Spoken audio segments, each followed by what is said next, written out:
Hello everybody, this is a tutorial for my Year 12 Math Method students.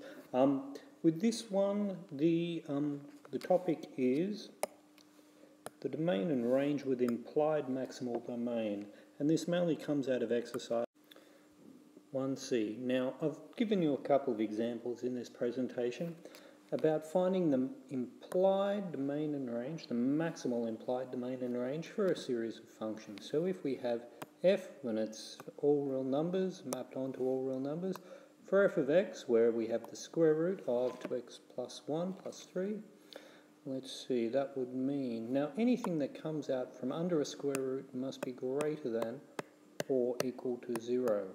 So if I attempt to solve this inequation by taking the 1 across to there, that would be minus 1 there, and dividing by 2 on both sides, I'll get x is greater than 1/2. That would mean the domain would have to be from minus 1/2 up to infinity. Now, if you think about what this graph looks like, this is a parabola on its side.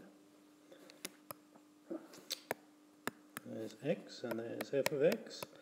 Now, minus 1/2 is about there.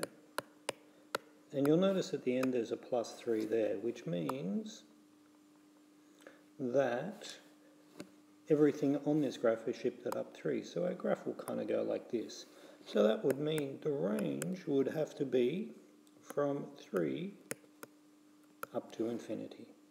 Alright, let's try the next one.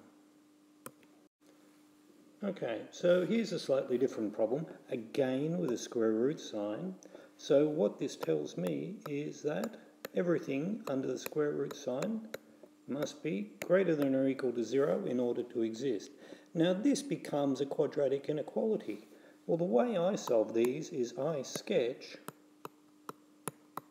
this parabola and then figure out where the parabola is greater than 0. So whereabouts is y greater than or equal to 0?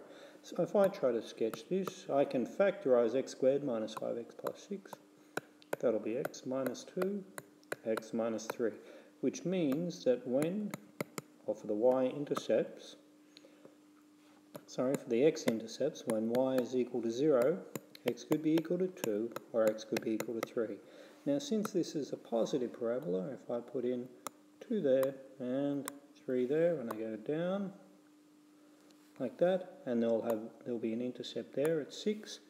Well, whereabouts is this inequation greater than 0? Where is y greater than 0? At less than 2 and at greater than 3. So my domain, I could say, well, it's between negative infinity up to and including 2, or 2 up from 3 up to infinity. So I guess the trick here is whenever you see a square root sign, that part must always be greater than 0. Let's try another one.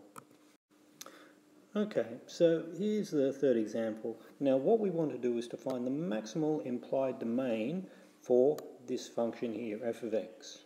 Well, we have two square root parts here. We want to know when x plus 4 is greater than 0, and we want to know when 2 minus x is greater than or equal to 0. So that would mean, if I solve this inequality, when x is greater than minus 4 and when x is less than 2. Now I'll change that around so that it's like that. Notice that the arrow still points towards the x, and in this one down here the arrow still points towards the x. So this one exists when x is greater than minus 4, and this one exists when x is less than 2. So I must have all numbers between this and this. So let's see. The domain in this case would be from negative 4 up to 2. Because I can't have any number greater than 2, because that would mean this one here would be negative. And I can't have any number less than minus 4, because that would mean that I'd get a negative under the square root sign there. Alrighty, let's try another one. Okay, so here we have another problem. Now this one's a little bit different. The implied domain and range for this function here. Now when you have a fraction, the bottom part here can't be equal to 0 because 1 over 0 is undefined. So I'm going to say x squared minus 4 can't be equal to 0. Now I'll factorise it.